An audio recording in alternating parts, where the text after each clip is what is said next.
آج باری ہے گفتگو کرنے کی غزوہ طائف، وہی طائف جس کا ذکر آتے ہی ذہن میں وہ اندوہناک منظر تازہ ہو جاتا ہے جب دو رویہ کھڑے ستمگر پتھر برسا رہے تھے اور جانے دو عالم صلی اللہ علیہ وآلہ وسلم کے شفاف اور حریری جسم سے خون کی دھاریں بہہ رہی تھی۔ یہ سارا واقعہ میں آپ کو پہلے تفصیل سے بیان کر چکا ہوں۔ غزوہ حنین سے فراغت کے بعد جانے دو عالم صلی اللہ علیہ وآلہ وسلم نے طائف کی طرف کوچ کیا۔ وجہ یہ تھی کہ ثقیف جو غزوہ حنین میں شامل تھے یہاں کے رہنے والے تھے اور حنین کے میدان میں شکست کھانے کے بعد طائف کے مستحکم اور مضبوط قلعے میں پناہ گزین ہو گئے تھے۔ انہوں نے غلہ اور دیگر ضروریات زندگی اتنی مقدار میں جمع کر لی تھی کہ طویل عرصے تک کافی ہو سکتی تھی، اس لیے وہ قلعہ بند ہو کر بیٹھ گئے اور مسلمانوں کا انتظار کرنے لگے۔ جانے دو عالم صلی اللہ علیہ وآلہ وسلم نے حضرت خالد ابن ولید کو 1000 افراد کا امیر بنا کر پہلے بھیج دیا اور خود باقی لشکر کے ساتھ ان کے عقب میں روانہ ہو گئے۔ حضرت خالد نے وہاں جا کر طائف کے سرداروں کو سمجھایا کہ تم خواہ اپنے آپ کو ہلاکت میں نہ ڈالو اور اطاعت اختیار کر لو۔ بنو قریظہ، بنو نذیر اور اہل خیبر کو بھی اپنے قلعوں پر بہت ناز تھا، مگر ان کا کیا اشر ہوا؟ بنو قریظہ مارے گئے، بنو نذیر مدینہ سے نکال دیے گئے اور خیبر کے چھوٹے بڑے تمام قلعے سرنگو ہو گئے۔ اب تو مکہ بھی فتح ہو چکا ہے اور حنین میں حوازن و ثقیف کی مشترکہ قوت کا شیرازہ بکھر چکا ہے، اس لیے بلا وجہ ضد نہ کرو اور ہتھیار ڈال دو۔ طائف والوں نے حضرت خالد کی اس نصیحت پر عمل نہ کیا اور کہا کہ نتیجہ خواہ کچھ بھی ہو ہم بہر صورت مقابلہ کریں گے۔ اس جنگ میں مسلمانوں نے پہلی مرتبہ ایک نئے ہتھیار کا استعمال کیا جسے منجنیق اور دبابہ کہتے ہیں۔ منجنیق ایک قسم کی بہت بڑی غلیل ہوتی ہے، جو بچپن میں ہم جس طرح غلیل سے چڑیاں مارنے کی کوشش کرتے تھے اس طرح کی غلیل، لیکن بہت بڑی، جس کے ذریعے قلعوں پر بھاری پتھر برسائے جاتے تھے۔ اور دبابہ لکڑی کا بنا ہوا ایک کمرہ سا ہوتا تھا جس کے ساتھ پہیے لگے ہوتے تھے، اس کی چھت کچھوے کی پیٹھ جیسی ہوتی تھی جس پر گائے کا چمڑا مڑا ہوتا تھا۔ اس میں نقب زنی کرنے کے ماہرین کو بٹھا کر قلعے کے پاس پہنچا دیا جاتا تھا اور وہ دیواروں میں شگاف ڈال دیتے تھے۔ چمڑا مڑا ہوا ہونے کی وجہ سے تیر اندازی کا اس پر کچھ اثر نہیں ہوتا تھا اور نقب زن اطمینان سے اپنا کام کرتے رہتے تھے۔ لہذا اس غزوہ طائف میں پہلی مرتبہ منجنیق اور دبابہ کا استعمال کیا، مگر قلعہ اس قدر مضبوط تھا کہ منجنیق کی سنگباری اس کا کچھ نہ بگاڑ سکی۔ اس کے بعد بہت بڑا دبابہ آگے بڑھایا گیا، مگر اہل طائف نے اس پر آگ میں سرخ کیے ہوئے تیر برسائے جن سے دبابہ کو آگ لگ گئی اور دھڑا دھڑ جلنے لگا۔ اس میں بیٹھے ہوئے مسلمان گھبرا کر باہر نکلے تو ان پر تیروں کی بچھاڑ کر دی گئی۔ اس حملے میں 12 مسلمان شہید اور متعدد زخمی ہو گئے۔ ان زخمیوں میں حضرت معاویہ کے والد حضرت ابو سفیان بھی شامل تھے۔ تیر لگنے سے ان کی ایک آنکھ باہر نکل آئی تھی، انہوں نے اس کو ہتھیلی پر رکھا اور جانے دو عالم کی خدمت میں حاضر ہو کر عرض کیا، یا رسول اللہ میری یہ آنکھ ضائع ہو گئی ہے۔ جانے دو عالم نے فرمایا، کیا چاہتے ہو، آنکھ یا جنت میں ایک چشمہ؟ اگر آنکھ چاہتے ہو تو میں دعا کروں کہ اللہ تعالیٰ اس کو ٹھیک کر دے۔ یہ سن کر حضرت ابو سفیان نے آنکھ زمین پر پھینک دی اور کہا، میں جنت میں چشمہ لینا زیادہ پسند کروں گا۔ پھر صدیق اکبر کے دور خلافت میں جنگ یرموک کے دوران رومیوں سے لڑتے ہوئے ان کی دوسری آنکھ بھی شہید ہو گئی۔ اس طرح ان کو یہ منفرد اعزاز حاصل ہوا کہ ان کی دونوں آنکھیں راہ خدا میں نثار ہو گئی، رضی اللہ تعالی عنہ۔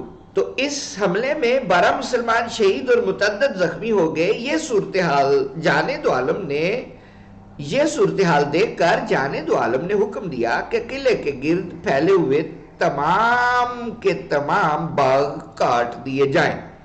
اس حکم کا مقصد یہ تھا کہ جب اہل طائف اپنے قیمتی اور خوبصورت باغوں کو کٹتا دیکھیں گے تو ان کو بچانے کے لیے مجبوراً قلعے سے باہر نکلیں گے۔ اس طرح ان کی قلعہ بندی ٹوٹ جائے گی اور اہل اسلام کو ان سے دو دو ہاتھ کرنے کا موقع مل جائے گا۔ اہل طائف ظالم تھے، سفاک تھے، بے رحم تھے، مگر رحمت للعالمین کے مزاج آشنا تھے۔ انہوں نے اپنے باغوں کو کٹتے اور تباہ ہوتے دیکھا تو قلعے کے اندر سے ہی چلانے لگے، یا محمد، ہم تم کو اللہ کا اور اس رشتہ داری کا واسطہ دیتے ہیں جو ہمارے اور تمہارے درمیان پائی جاتی ہے کہ ہمارے باغوں کو تباہ و برباد نہ کرو۔ رشتہ داری کیا تھی؟ جانے دو عالم صلی اللہ علیہ وسلم کی والدہ ماجدہ سیدہ آمنہ، ان کی ماں برہ بنت عبد العزہ، ان کی ماں ام حبیب، ان کی ماں برہ بنت عوف، ان کی ماں قلابہ، ان کی ماں ہند، اور ہند کا تعلق طائف کے قبیلے ثقیف سے تھا۔ اتنے دور دراز کے رشتے کا بھلا کیا اعتبار ہوتا ہے؟ اور جب یہ لوگ طائف کے بازار میں جانے دو عالم پر پتھر برسا رہے تھے، کیا اس وقت انہیں یہ رشتہ یاد نہیں رہا تھا؟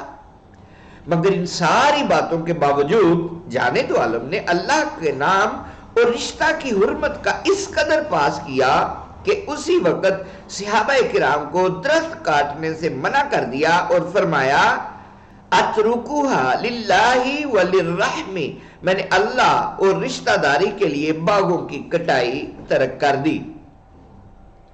کیا بات ہے کریم السجایا اور جمیل الشیم آقا کی، صلو علیہ وآلہ۔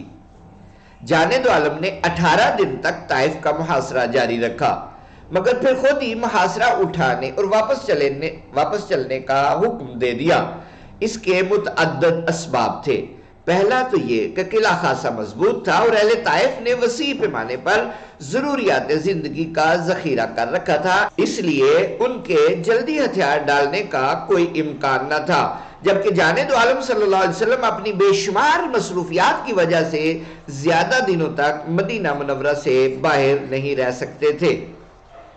دوسرا یہ کہ اہل طائف محاصرے کے بغیر بھی محاصرے ہی کی حالت میں رہتے، کیونکہ اگر گرد و نواح کے تمام لوگ مسلمان ہو چکے تھے، اس لیے اہل طائف جب بھی قلعے سے نکلتے ان کا سابقہ مسلمانوں سے ہی پڑتا۔ تیسری وجہ یہ تھی کہ اہل طائف کی جانے دو عالم پر سنگ باری، پھر حنین میں تیر اندازی، پھر طائف میں قلعہ بندی اور آتشین تیر پھینک کر مسلمانوں کو شدید مجروح اور شہید کرنے کی وجہ سے مسلمان سخت غیظ و غضب میں تھے۔ اگر طائف کو بزور شمشیر فتح کیا جاتا تو اس وقت غضبناک شیر کی طرح بپھرے ہوئے مجاہدین کو قتل عام سے روکنا انتہائی مشکل ہوتا اور بہت زیادہ خون ریزی ہوتی، جبکہ جانے دو عالم صلی اللہ علیہ وسلم یہ نہیں چاہتے تھے۔ غرضے کے متعدد وجوہ کی بنا پر جانے دو عالم صلی اللہ علیہ وسلم نے محاصرہ اٹھا لیا اور کہا کہ ہم واپس جا رہے ہیں، یعنی پرجوش مجاہدین نے کہا یہ کیسے ہو سکتا ہے کہ ہم فتح کے بغیر واپس چلے جائیں۔ غرضے کے متعدد وجوہ کی بنا پر جانے دو عالم نے محاصرہ اٹھا لیا اور کہا کہ ہم واپس جا رہے ہیں۔ بعض پرجوش مجاہدین نے کہا یہ کیسے ہو سکتا ہے کہ ہم فتح کے بغیر واپس چلے جائیں۔ جانے دو عالم نے فرمایا ٹھیک ہے، پھر اپنی سی کوشش کر دیکھو۔ اور جب صبح دم یہ مجاہدین قلعے کی طرف بڑھے تو تیروں کی بھاڑ نے استقبال کیا، جس سے متعدد افراد زخمی ہو گئے۔ اب ان کو بھی احساس ہو گیا کہ جانے دو عالم نے واپسی کا فیصلہ درست کیا تھا اور ہمیں یہ نقصان محض اس لیے اٹھانا پڑا کہ ہم نے آپ کے حکم کی تعمیل نہیں کی تھی۔ چنانچہ آپ نے جب دوبارہ کہا کہ ہم واپس جا رہے ہیں تو یہی مجاہدین واپسی میں پیش تھے۔ آپ ان کی یہ حالت دیکھ کر ہنسے کہ کہاں تو وہ جوش و خروش کہ واپسی کا نام سننے کے لیے تیار نہ تھے، اور کہاں یہ عالم کے واپسی کے لیے بے تابو بے قرار ہو رہے ہیں۔ واپس لوٹنے سے پہلے جانے دو عالم صلی اللہ علیہ وسلم نے دعا فرمائی، اللہم اہد ثقیفا وآت بہم مسلمین، الہی ثقیف کو ہدایت دے اور انہیں اس حال میں میرے پاس لا کہ وہ اسلام لانے والے ہوں۔ جانب دو عالم صلی اللہ علیہ وآلہ وسلم کی یہ دعا قبول ہوئی اور تھوڑے ہی عرصے بعد اہل طائف حاضر خدمت ہو کر مسلمان ہو گئے۔ سامعین و حاضرین، یہ غزوہ طائف کے احوال مختصر آپ کو بیان کیے ہیں۔ آپ سے گزارش ہے کہ ہمارے ساتھ اس سیرت کے سلسلے میں شامل ہو جائیے اور رسول اللہ صلی اللہ علیہ وسلم کی سیرت کو سیکھنے کے لیے سبسکرائب کیجئے، بیل آئیکن کو پریس کیجئے تاکہ ہر نئی آنے والی ویڈیو آپ کو بر وقت پہنچ سکے۔ السلام علیکم ورحمۃ اللہ۔